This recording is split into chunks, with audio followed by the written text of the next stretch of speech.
2, 1, nech sa páči.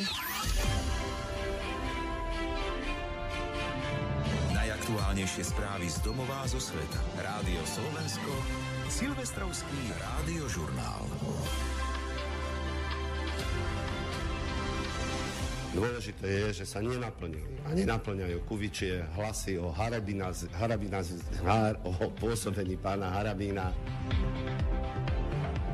Deflácia zvyčajne nebýva pre ekonomiku dobrá, ale Slovensko v nej neuviazne, tvrdý analytik. Viete, ľudia 17. novembra štrngali na námestiach za ľudskejší a demokratický socializmus, ľudskejší sociálny systém, za Dubčekovskú víziu. Kdežto vy, páni kolegovia, vy ste im priniesli cynický, arogantný, ani nie že kapitalizmus, ale kanikalizmus. Dôchodcovia mladší ako 62 rokov predkladajú pri registrácii povinne fotografiu 2x3 centimetre. Slovenským cyklistom sa darilo v úvodnej etape na pretekoch okolo Dubaja. Silvestrovský rádiožurnál. Pri počúvaní vás víta Oto Gerner a Juraj Jedinák. Pre mnohých z nás je to možno neuveriteľné, ale opäť je tu posledný deň už ďalšieho roka. Hoci sa stále zlepšujeme, vždy sa nájde niečo, čo sa nepodarilo. No a nie len nám. Poďme teda priamo na vec. Začíname v parlamente, kde bola ešte pred chvíľou pokojná atmosféra. Stále sa tam na niekoho čaká, ale predsedajúci schôdze už čosi naznačuje. Ďakujem pekne, teraz dávam slovo spoločnej spravodajkyni, ktorou je pani Olga Nachtmanová za výbor pre vzdelávanie, vedu, mládež a šport. Pokojne sa vydýchajte.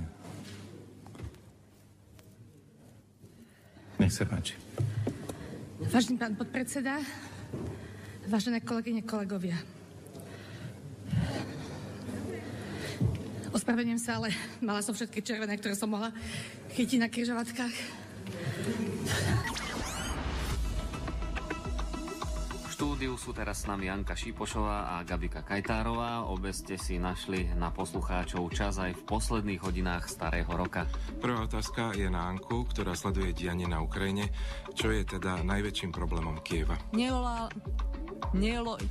Nelojálna polícia je však len časť kievského problému. Dobre. Nelojálna polícia je však podľa Gabika, čo sa tu smeješ, Aničke? Tak nám povedz ty, s čím si prišla do štúdia na Silvestra. Teraz nepoviem to. Počkej, ja to svojím. Ale tak to snáď zvládneš predsa, nie? Ja to asi nezvládnem. Gabriela Kajtárová. Prepáčte, ja som sa dostala do situácie, keď už som príliš rozosmiatá. Gabriela Kajtárová, RTVS. Konkrétne za vývoj super zrozlišovacej fluorescenčnej mikroskopie dokázala prekonať obmedzenia tradičných mikroskopov pri skúmaní baktérií. Bude spolupracovať s firmou Google na vývoji chytrých kontaktných čočiek. Filmom britského režiséra Kena Loaka Jimmyho tančiareň. Podľa predkladateľa návrhu zákona Antona Mŕtvoňa som z neho spravil. Európska únia schvália rozsiahle ale sankcie voči Rusku. Požiadala som ho o reakciu, zatiaľ som však spätnú väzbu nedostala. Dôchodcovia mladší ako 62 rokov predkladajú pri registrácii povinne fotografiu 2x3 centimetre. Mladý dokumentarista z Giraltoviec zachránil viac ako 50 rokov staré filmy. Na hracej ploche sa predstavilo približne 600 tanečníkov, akrobatov či gymnastov. Podľa hovorcov Varhama Čuguriana pani Jana Chabadová má na cintoríne pochovaného svokra, že sa zamyká, naopak víta. Izraelské sily tak odpovedali na najnovšie raketové útoky. Ruská polícia v Soči zadržala 2 členky punkovej skupiny Pussy Riot. Snad sa už poslankyňa Olga Nachtmanová v parlamente vydýchala. Vypočujme si, čo sa tam deje teraz. Vážená pani predsedajúca. Toto bol Poďme radšej rýchlo preč z parlamentu k našim susedom do Českej republiky, kde pozorne sledovali naše prezidentské voľby. No kým u nás sa hovorilo o dvoch postupujúcich kandidátoch do druhého kola, Robertovi Ficovi a Andrejovi Kiskovi, v českej televízii hovorili o inej postupujúcej dvojici. Kandidáti na slovenského prezidenta se střetli v předposlední debatě před druhým kolem voleb. Jestli do křesla hlavy státu usedne současný premiér Robert Fico nebo podnikatel Andrej Babiš, rozhodnou lidé v sobotu. No u nás napokon predsa len vyhral Andrej, ale Kiska. No aj v Českej republike mali tento rok voľby nie však prezidentské, ale parlamentné. V nich voliči rozhodli o novej vláde a vysvedčenie za jej programové vyhlásenie jej ako prvý vystavil prezident Miloš Zeman. Milý pane premiére, 6 chyb v 1,5stránkovém dokumentu je poměrně dost a ne zcela svědčí o profesionalitě. Koho by ste tu chceli dnes stretnúť? No, tak jak som sa pýtal, že či to bude pán Počiatok alebo pán Jahnátok, lebo mal by som také konkrétne otázky na nich. Dobre, ja som dosť skorý. Na koho vás nákazím a ráno sa zobudíte ako lavičiari a socialisti, to by sa vám nepáčilo.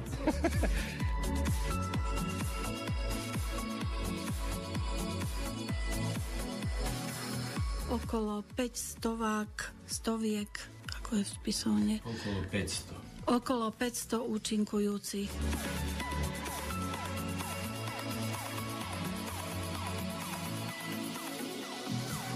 Dobre, nejaká reakcia k tomu? Možno veľmi stručne poviem, že naozaj tá spravodajská podpora. Spravodajská podpora.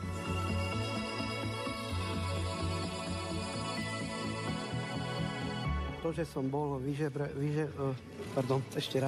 vyžrebovaný ako predseda ústrednej volebnej komisie, je len výsledok toho, že aj Rómovia chcú naozaj napredovať a byť prínosom pre túto krajinu.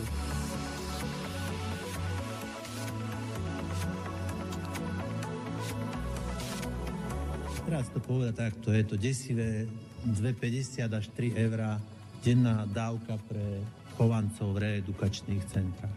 To moje ovce, poviem tak ako je, moje kozy majú vyššiu hodnotu strávnej jednotky.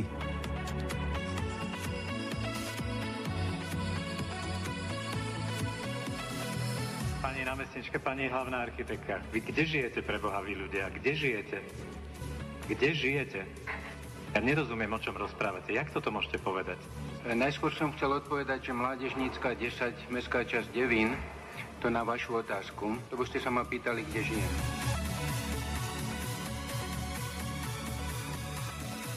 Dôležité je, že sa nenaplňajú. A nenaplňajú kuvičie hlasy o o pôsobení pána Harabína.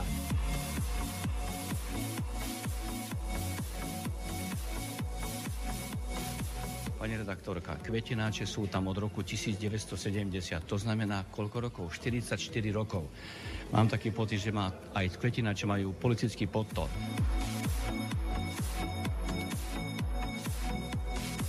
Emócie také pozitívne, takže budú hrať vlastne za celý národ, ale už som ako Gašparovič.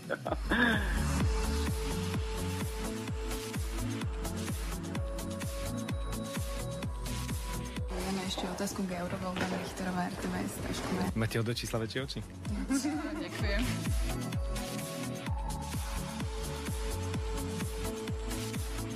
Novembra štrngali na námestiach za ľudskejší a demokratický socializmus. Páni kolegovia, vy ste im priniesli cynický, arogantný, ani nie že kapitalizmus, ale kanikalizmus.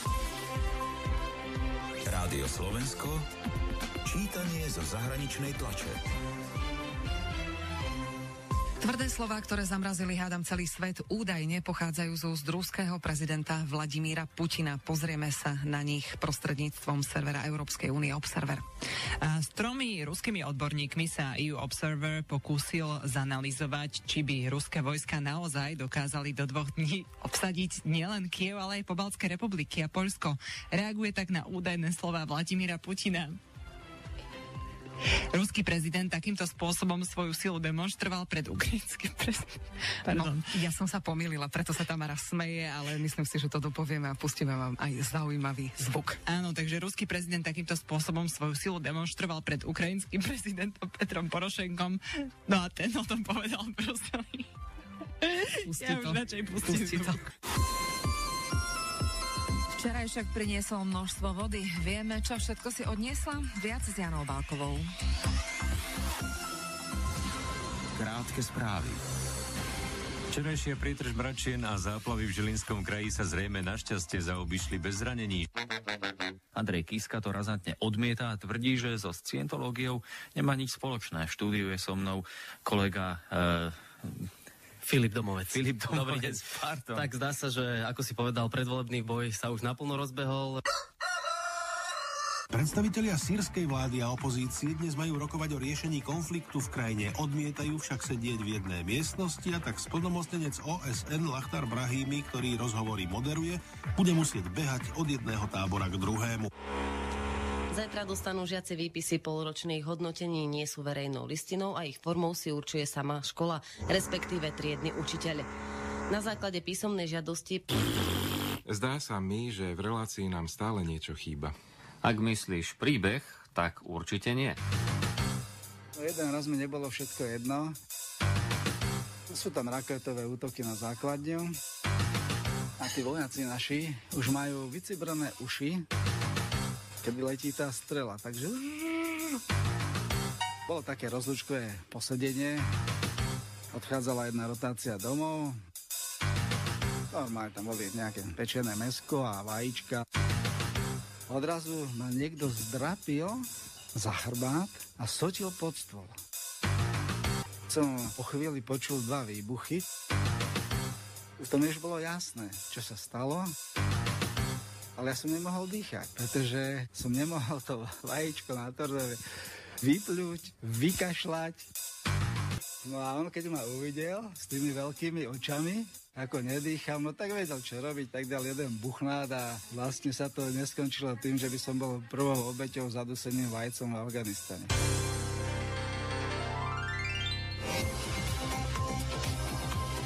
Správy RTVS.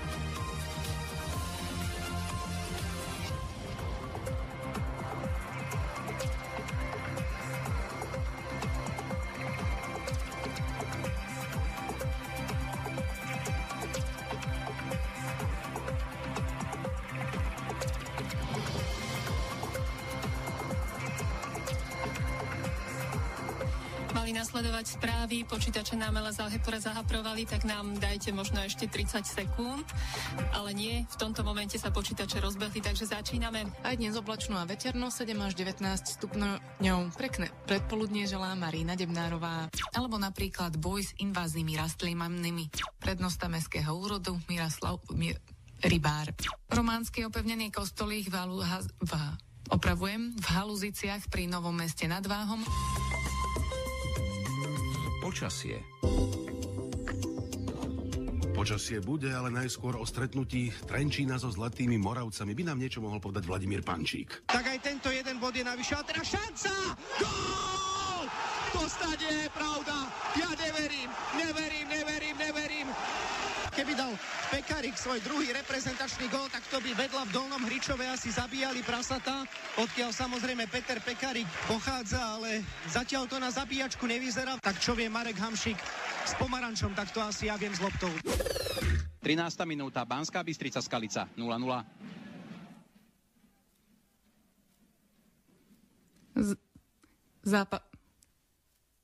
Zápas Piešťany Poprad sleduje Ľuboš Vaško.